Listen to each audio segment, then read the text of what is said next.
The nonprofit organization is holding a silent auction and a raffle with a goal to raise over $40,000. Each ticket costs $2. Take a look over here on Trumbull Street as construction continues, where the city plans to add 200 apartment units and 11,000 square feet of retail space. Sockstars has been employing people of all abilities for the past 2 years. Whether you have dogs or cats, they have something for everyone.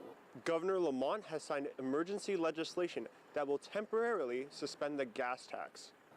The season is starting for the Hartford Yargoats, with players joining from all across the nation with their shot to enter the majors. The football field here at Trinity College is taking new life in the off-season.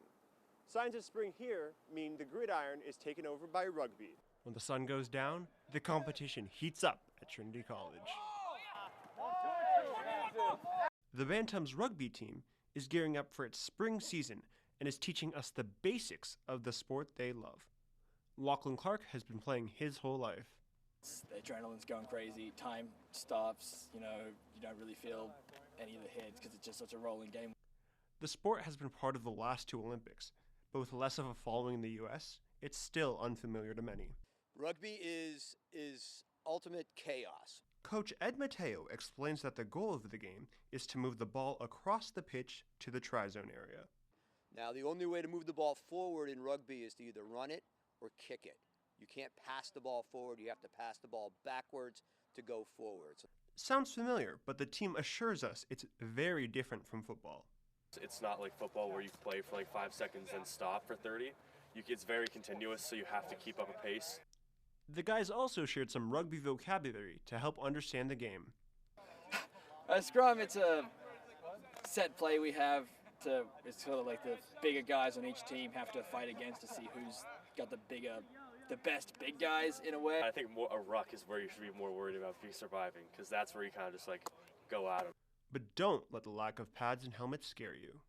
It's a different kind of contact. It's not as brute force. It's more skillful, and it's not as intimidating as you think. Just the fact that we don't wear any protective gear. Once you get over that bump, the Bantams offer this advice for those who are interested. Come with an open mind. There's different positions for different size, skill base, and there's a little something for everybody. If you want to learn more and see the team in action, matches run until June and are free to watch. We have the schedule at fox61.com. At Trinity College in Hartford, Josh Oculam, Fox 61 News. After 2 years of investigation, the Inspector General's office has declared the shooting of Mubarak Suleiman as unjustified. State Trooper Brian North was arrested and charged with first-degree manslaughter Tuesday. The victim's mother spoke out after the arrest. I want to thank the Inspector General for taking his time to investigate this case and brought Brian North to justice. The move comes following the January 2020 shooting death of the 19-year-old Mubarak Suleiman. The New Haven teen was holding a knife in a stolen car after a long police chase when North fired 7 times into the driver's side window. The Connecticut State Police Union, that represents North, disagrees with the Inspector General's decision and does not believe North's goal was to take a life. All of our troopers that day were dealt with very dangerous circumstances, not just for them, but members of the public. The investigation states that neither North nor any other person was in imminent danger from a knife attack. Inspector General made a decision that we're disappointed with. We think that we will not debate the facts of the case in public. In a statement, North said Suleiman was moving the knife aggressively and ready to attack the other 2 officers with North. Mark Aarons, the family lawyer, said the video evidence shows otherwise. But they were not in the car, they were not near the car. Their hands, heads, faces were not anywhere near the broken window.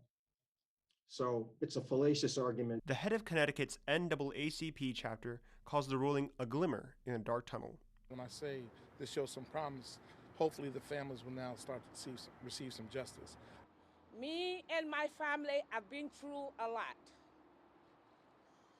Just to prosecute Brian North is a little relief for us, a big relief for us. But we have a long way to go.